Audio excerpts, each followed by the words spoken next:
La nostra industria sta cambiando. Diversità, equità, inclusione. Facciamo un punto. Sono Roberta Mariani e questo è Balanced.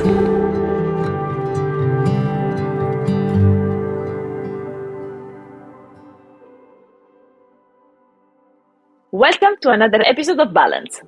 I'm really happy to have here with us today Indra Kantono from Singapore and Varia Dellalian based in Middle East, Dubai, Lebanon. She's been a little bit like all over the place. With them, we are going to explore a special topic, Middle Eastern and Asian rise. Ciao Indra, ciao Varia. Thank you for being here with us. Thank you for inviting me. Thank you for having me. It's a pleasure. So, as a way to get to know you better, could you please tell me what inspired your decision to enter the hospitality industry? Varia, please, do you mind to start? Well, this will sound a little bit cliche, but seeing women working as bartenders in movies made me think like, oh wow, this is cool and fun and challenging, especially as a woman in the Middle East, you know. But also I'm an extrovert. I like engaging with people, socializing, and hospitality is in my blood as a Middle Eastern. So this industry is very dynamic. Even if you're working in one place, every day is different interactions, different vibes, etc. So this is what inspired me. Amazing. Yeah, I definitely got a lot of energy from you the time that we met. So it fit perfectly. Indra, what was your inspiration? My inspiration of starting Jagger and Pony was also inspired by a woman. It happens to be my current wife. Previously, at that time, was my girlfriend, Quali. Oh. She was a flight attendant for Singapore Airlines, so she loved meeting people, loves hospitality. And it was her idea to start a cocktail bar that became Jagger and Pony.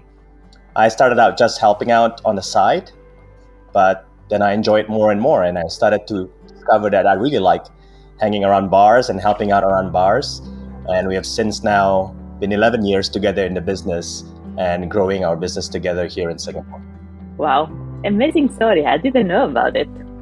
See, always learning something new. And I know, so before I was chatting with Indra, I know you two met a few years ago, Varia and Indra. Indra was actually mentioning that you did a guest bartending at the Jagger and Pony many years ago when you were bartending. Yes, exactly. I think it was in 2013. Right? Yeah, it was really nice place, to be honest, and I really liked it. And Singapore is amazing also. So the bar scene there was really, really advanced coming from Lebanon. So I really enjoyed it. Thanks for having me. Oh, it was incredible. I still have fond memories of those days. Those were early days in the Singapore cocktail bar scene. I think, Varia, you were competing in world class or having won world class in Lebanon and coming to Singapore. And that probably was the early days where even then, you know, a lot of people from around the world come to Singapore and make this scene really turbocharge in its growth. And now today in 2023, I guess 10 years since you first came to Singapore, you know, the scene has grown so much more and so much even more international than before. Yeah, I can hear the news. So, talking about 2 days, I think during the past years, Dubai and Singapore have becoming extremely appealing for many bartenders from Europe, but also like from America and all around the world. With numerous cocktail bars from the cities finding their way the top of the many world list, and many talented bartenders moving from Europe to Singapore or Dubai. I've got a lot of Italian friends that recently actually moved there. So my question is, what factor have contributed to the rise of the cocktail scene in Dubai and in Singapore, making them appealing destination for bartenders? Indra, would you like to start? That is a great question, Roberta, and I'm so happy to hear that many people are interested and are moving here to Singapore. It really makes the cocktail scene here very special. I think over the last 10 years, the reasons for why people are coming have somewhat evolved. In the beginning, Singapore was this exciting new market where there were a few cocktail bars that were pioneering the scene. And there was a need to bring a lot of talents from overseas, from cocktail capitals around the world. And we saw a lot of people moving from London, from Australia, the US, Japan, places where cocktail culture has been entrenched for many more years than in Singapore. They came to Singapore because there is a lot of opportunities here. And perhaps by bringing that skill set, they were able to create a whole new culture, find good jobs, and be able to bring something new to the city. I think that was how it started about 10 years ago. And Singapore has always been a global city. So the city is very open and welcoming to people. Especially 10 years ago, I would say it's a lot easier to get working visas here to Singapore. Now, lately, I have to admit that has gotten a little bit more challenging, just like in many other developed countries around the world. So I think the reasons why Singapore remain attractive today for many bartenders from around the world has changed a little bit. Now we are very lucky to be able to say that Singapore is one of those established cocktail capital of the world. We are on par with the likes of London and New York and Sydney. And talents now want to move to Singapore to learn, to showcase their craft, and to eventually be a part of something really amazing where creativity is being expressed, where the skill sets are being valued, where the consumers are really looking for something of quality. It's almost a situation where, good people attract other good people and other ambitious people. So I feel that a lot of bartenders today are looking to move to Singapore in order to either learn or to become better themselves, or to showcase that, hey, perhaps they can be one of the best in the world. Fair enough. And Varia, what's happening in the Middle East in Dubai? Why everybody they want to go to Dubai, don't they? Well, first of all, I want to tell Indra that in 2013, when I came to Singapore, I was offered several jobs and I really wanted to move there. And it was a very dynamic city. But I had other priorities then to not come. But now I'm in a city that is as dynamic as Singapore, So I believe 50 years ago, when Dubai started its journey to develop to become what is it today, in my opinion, it attracted a lot of businesses to consider Dubai as their hub. So many hotels, bars, and restaurants opened, and these businesses hired people from all around the world to operate. This combination created diversity of thought and experience, which led to its hospitality industry booming. This journey transformed Dubai to becoming this melting pot of culture, and with that, talent hub for hospitality. Therefore, you see a lot of bartenders wanting to come from all around the world to Dubai to learn because of the level of experience that they will get here, as well as a lot of bartenders that were here are moving and opening a lot of other restaurants and bars all around the world because of their experience here. So I think this exchange created a really good vibe and advertising for people to come to Dubai and be on the spotlight and learn and share. Yeah, it makes completely sense. And so as we explore the fascinating hospitality and scene in Dubai and Singapore and Middle East, it's important to discuss for me some crucial topics about inclusivity and diversity within this geography. So next question is a little bit more tough, and it will be, what challenges or differences should bartenders be prepared for when transitioning to Dubai, Singapore, or the Middle East? And there are any specific challenges or opportunities for bartenders related to gender? Who would like to start? I can start. Well, I think the first thing about Dubai that not only bartenders, anybody should be prepared for, is that they need to be prepared for the summer season, as it gets so hot, like not normal, so hot. But if I will pinpoint some of the challenges or the opportunities, Dubai is a very competitive market, especially in hospitality. They should be ready, as they will have endless opportunities to learn. I also suggest, because this is something I think when we move to other countries, maybe we don't do as much, I suggest that they do the research well about the country, understand the country, the lifestyle. They should ask all the questions and understand well their packages, benefits. They shouldn't be shy of asking questions. And in terms of challenges or opportunities related to gender, I did not see any barriers in the hospitality industry in Dubai, even though it's a Middle Eastern country. But even the whole Middle East is changing in terms of the gender topic, because before, when I started in Lebanon as a bartender, the idea of a female working as a bartender was still not as it is today. Today, it's completely different. You see people from any gender just enjoying and loving what they do. And there are no barriers as it was before when I started. So that's it. Okay, so if you are looking to move to Singapore from Europe, for example, I think it's going to be, on one hand, exciting, on the other hand, challenging. So, number one, I think if you are going to move here, it's important to be excited about the place that you are coming. As Varia mentioned, you should do your research. This is no longer a city where any bartender will be able to succeed. It's very competitive. The expectations on the quality of products, quality of cocktails, quality of service is now very, very high. So it is important to be excited, to study, to learn, and to have an open mind. The challenge here, I would say, is that Singapore is very diverse. And the company, the bar that you are joining, is likely to be diverse as well. So what happens is that one bar to the next would have a different way of doing things, a different culture of doing things. Now, you may feel that, I've moved countries, I've moved to London, I've moved to Barcelona or something like that. But again, ask yourself questions. Is the bar, the group that I'm working for, truly diverse, or are they actually made up from people from very similar backgrounds?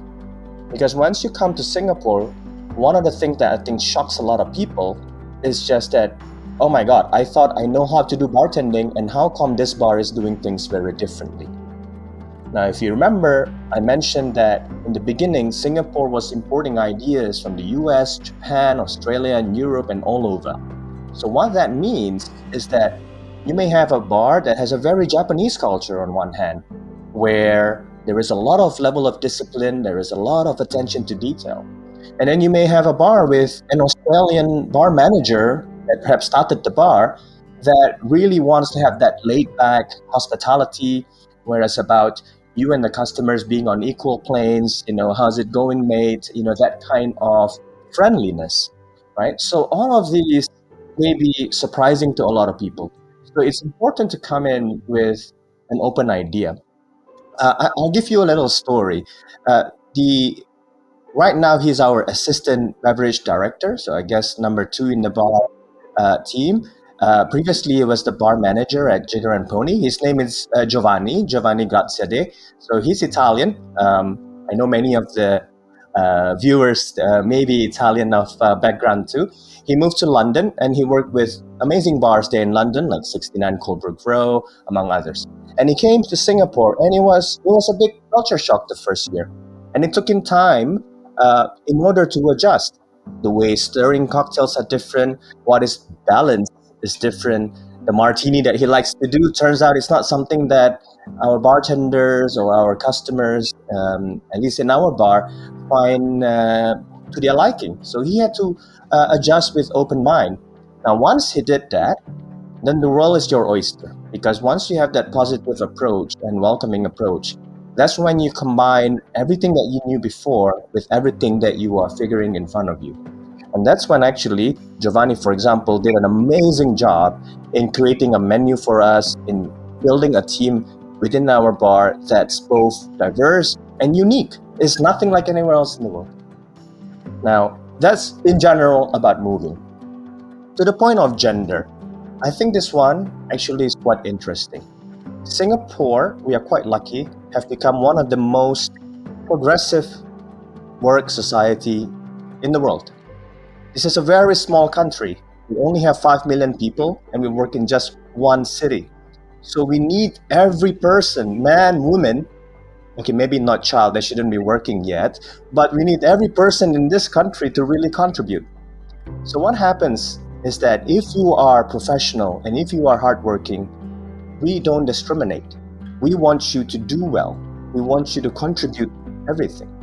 Now, this is especially dangerous for those who comes to Asia with wrong, prejudices or wrong predispositions. Perhaps you believe that, stereotypes. Perhaps you believe that, maybe as a European male, perhaps you come into Singapore, then you'll be very popular. That is easy. That I'm immediately going to get the media attention or be very friendly with customers at the bar. I would warn you, it's not going to happen that way. You have to be professional. You have to show your craft. If anything, I would say it works against you if you believe that your gender stereotype favors you, because it's not going to. I love that. And it's really interesting take. I think like from outside, coming from Europe, is we always look at Asia or Middle East with some stereotypes and some bias in our mind and see how the culture and geography they are evolving and how hot they are at the moment is really amazing. I'm really pleased to hear. And I'm thinking about what you said about to be open-minded, and then if you're moving, you need to make sure then you have different diversity, because you have different maybe team or like way of working. I think that kind of approach makes you more open to accept the different, accept the other people that are not like you, because you're actually growing and working in the environment. So really, really, really interesting take. Now I want to move on another question, then again, probably from a European point of view, not aware or not so prepared about what's happening in the Middle East or in Asia. I'm quite curious about. Let's talk about Dubai and Middle East in general. What are the cultural attitudes and in the society norms surrounding the consumption of alcohol, particularly for women? Varia, what was your personal experience? What happened to you when you moved from Lebanon to Dubai? How the society accept you, welcomed you? To be honest, Roberta, I don't think in the Middle East there are specific norms. It depends. If you are religious, then it becomes your personal choice or your family. It depends on who you are, where you are, and how you think. From my personal experience in Lebanon or in the Middle East, I never seen any specific attitudes against women drinking. This is your free choice, so it's up to you to decide if you want to drink or not. And even for men, okay? So everyone is free to drink, but they should follow also, especially in Dubai, like maybe Lebanon, we don't have much rules and regulations. We have, but it's not implemented when it comes to drinking. But Dubai is a city that I think its rules is to protect the people. Its rules is to protect you as a person who drinks or as a person who don't drink. So they need to protect these people. So I think the rules that we have here are very solid, and I think everyone follows them because I think Dubai, we have 5 million people and 4 million are expats.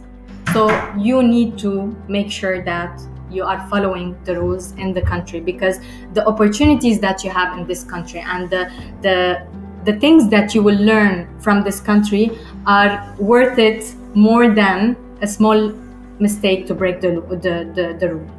So, for example, we are not allowed to drink in public areas like public beaches or on the street, etc. Drinking and driving is prohibited. Yani if you drink one beer and you drive and you're stopped, it's not good for you. You can't buy alcohol from the supermarket. So I cannot say, let's do a party and I will go down and get alcohol from the supermarket. You can buy alcohol from selected liquor stores. Also, to buy alcohol, you need to get an individual liquor license so that you are able to buy. Wow. So whenever you go to buy alcohol from these liquor stores, you need to showcase your license. Unless you're a tourist. If you're a tourist, you just show your passport and you can buy, But if you're a resident, you need to show your individual liquor license. And by the way, the name of it looks heavy, but it took me less than 5 minutes to create this license online. And like before... Okay, you scared me because with the liquor license in London, you're opening a bar. No. Like it's a liquor license for people to be able to buy alcohol, and you're allowed legally to buy alcohol. And this license is linked to your residency ID. Like before, we were not allowed to deliver, so it was not allowed to deliver alcohol. Now with this liquor license, things changed and it's more flexible. I can order alcohol from some websites related to these liquor stores or beverage or alcohol selling companies. So mainly this is it regarding the rules and regulations in Dubai. But to be honest, I think they're very good, because I know if today I want to go out and I'm driving, I will not find someone who is drinking and, irresponsibly and then driving as well, because the stakes are higher for you to be deported or something like that, So this is it for Dubai. Okay, so all the kind of idea I think then most people have of Middle East there about not drinking and woman accepted or accepted is actually not so real. It's more like a talking, or how would you frame it? No, actually, I travel a lot. I travel to Jordan, Iraq, Lebanon. Lebanon is my country, and I've never seen any places where it's only men. You always find men and women. But again, this is a personal choice. You have some men that drink outside, but they don't want to go back home and drink, because of their beliefs. But you are free to decide whatever you want to do. As a woman, I can buy alcohol. As a man, you can buy alcohol. There's no restrictions on it. And I believe there are a lot of misconception. I forgot the word. Okay. There are misunderstandings about the Middle East, because when I was in Lebanon, I used to tell like some guests coming to Lebanon that, okay, I will send you a camel Uber, because they think that the Middle East is not as advanced, or they have other ideas about the people, that when you arrive to the country, it will be prohibited to drink or stuff like that. But when they come to the country and they see how the country is, they change their mind. So I think we shouldn't be limited to the way that we think about the Middle East. I suggest you visit. I will definitely visit. And I'm thinking about stereotypes, the same stereotypes than people have about Italy. I think this is something specific for each of the country. Each of the country have a different one. For us, it's Italy, it's a pizzo mandolino, and then hand gesture. So I think probably it translates in a different way in different culture. So I'm going to Indra now. How this compared to Singapore? Do you have restriction? What about in the alcohol and any kind of regulation on the woman? Let me know, please. Singapore, I would say, in principle, has more similarities, or has many similarities to what Varia just mentioned about the Middle East, which is that in principle, the city is trying to protect all of its citizens. That means that we want to make sure that the city is safe for everyone, whether you are local, whether you are expats, or whether you are tourists. And we really take that collective safety really seriously.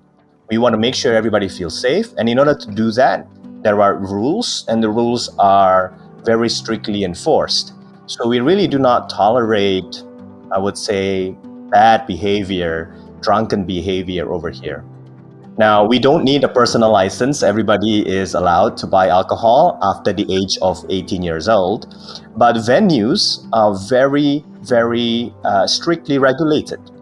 So if you are a restaurant, a bar, a nightclub, a supermarket, each will have a different category of licenses.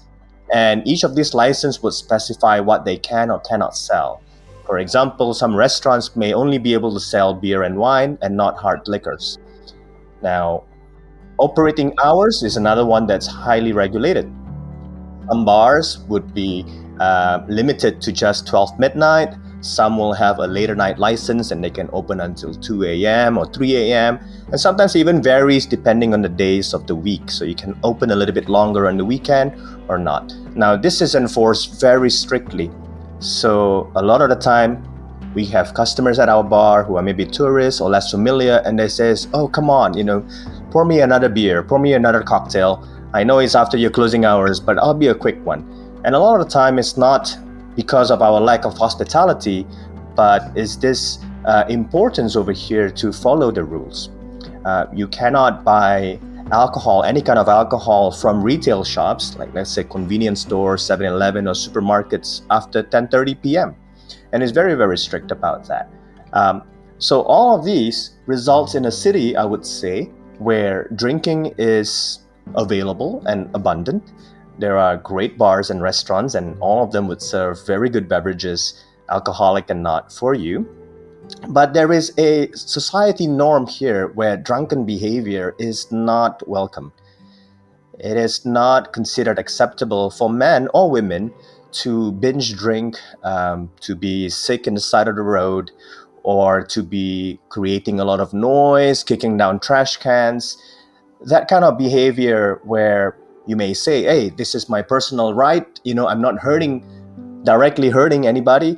But in our community here in Singapore, that societal respect towards one another and following the rules is something that's very important. And I think this is probably doubly underlined during the pandemic, where Singapore have some of the strictest rules regarding restrictions of, things like safe distancing, limitation on alcohol, selling hours, and things like that. And it was very strictly enforced, and the whole country was very much in agreement for it, that everyone has to follow these rules so that we can all, look out for one another and protect one another as best as we can. Now we are over that. There are no longer any, pandemic era restrictions, but I think anybody here would say you must follow the rules. And especially so if you're moving to work here on a work visa. That work visa is not a right. So should you commit offenses under the law, you need to be prepared that you will get deported and you will not be able to re-enter Singapore for a good number of years. Well, it makes sense. Like you're gonna feel much safer if you got some regulation in place. So it is I unbelievable. want to thank you. You can go to, we are just in the middle now or towards the tail end of the Singapore Cocktail Festival. We have friends coming from all around the world. I think by last count, there is some 65 guest shifts happening in the city in the month of May. And people are coming from all over, and the bars are busy till late nights, 2 a.m. and 3 a.m. And I'm happy to know that thus far, there has been almost no incidences of note or nothing that puts people in danger. And I think that's an incredible city to be in as a craft bartender, running craft bars.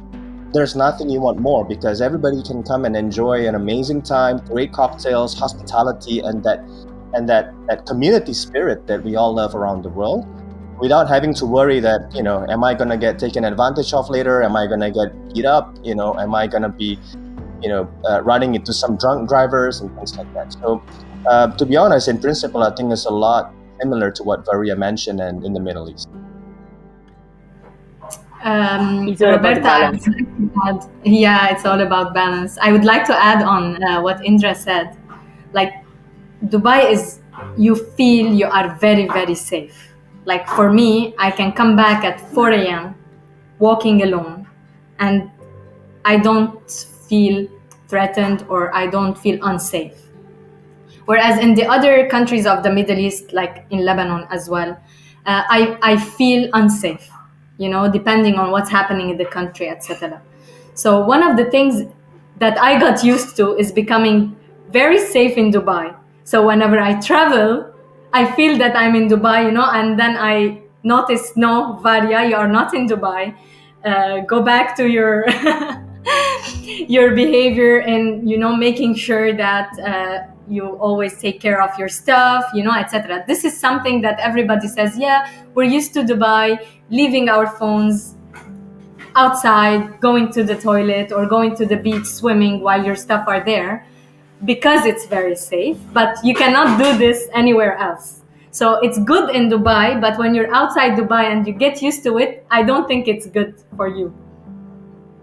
Yeah, you get used to be too much safe. Yeah.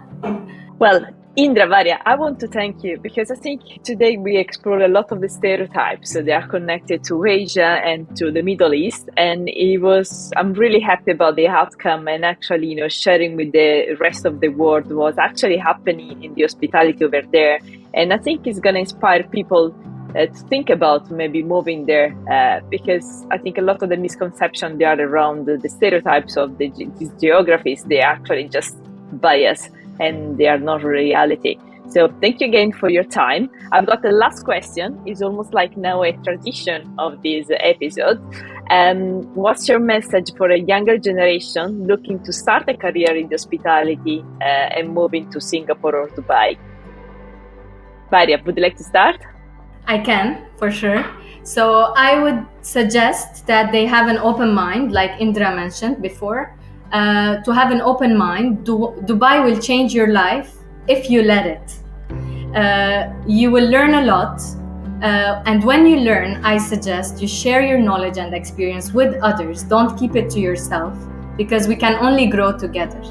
And the last thing is, Habibi, come to Dubai. I will, Habibi. Thank you. That was an amazing message. Indra. Oh, guys, come to Singapore. I mean, even if you're not moving here for a job yet, just come and visit.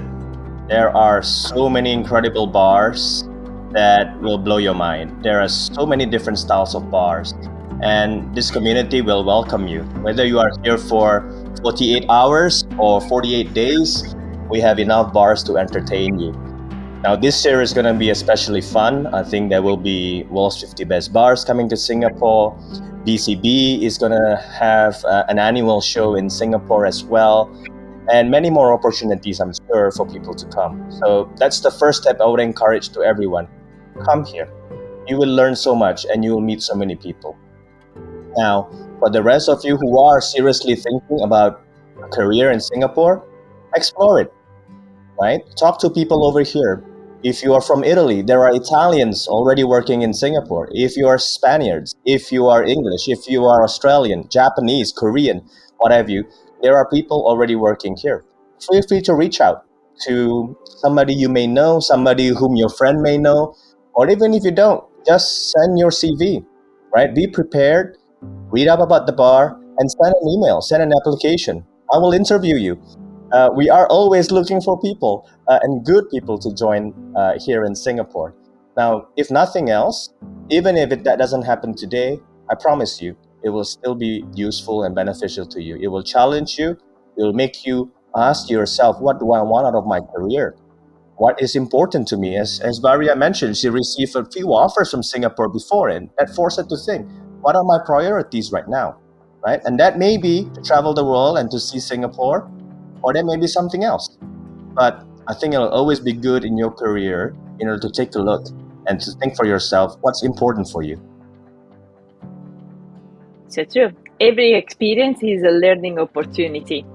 Varia, Indra, that was amazing. Thank you so much. Now I've got 2 new places to visit on my agenda for the next year. Definitely gonna come to Dubai and Singapore, and I'm probably gonna meet you in Riyadh, in New Orleans for Tales of the Cocktail. I know you're both really active for the educational committee. So thank you for all the work that you do on that side as well.